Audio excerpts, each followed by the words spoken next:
অনেক দিন আগের কথা।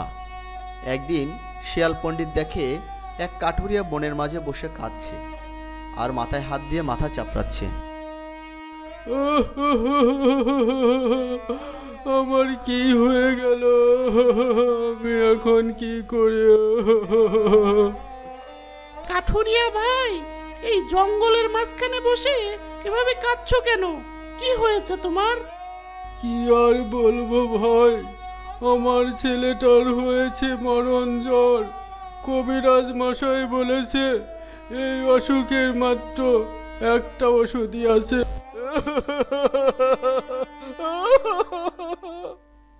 কি সেই ঔষধ যার জন্য তুমি এত কান্নাকাটি করছো?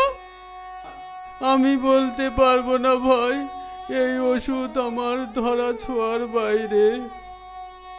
বলোই না ভাই, যে করেই হোক সেই ঔষধ আমি এনে দিবই। তাহলে শোনো ভাই, এই অসুখের একমাত্র ওষুধ হচ্ছে বাঘের দুধ। বাঘ মামার কাছে যদি আমি এই আবদার নিয়ে যাই, তাহলে নিশ্চিত ঘাড় মটকে দেবে আমার। আবার না গেলে আমার ছেলেটা মরে যাবে ভাই। বাঘের দুধ? ওরে বাবা! কিন্তু তুমি চিন্তা করো না ভাই, আমি কথা দিলাম কালকের মধ্যেই বাঘের দুধ এনে দেব তোমায়। কাঠুরিয়া মনে অনেক আশা নিয়ে বাড়ির দিকে রওনা হলো।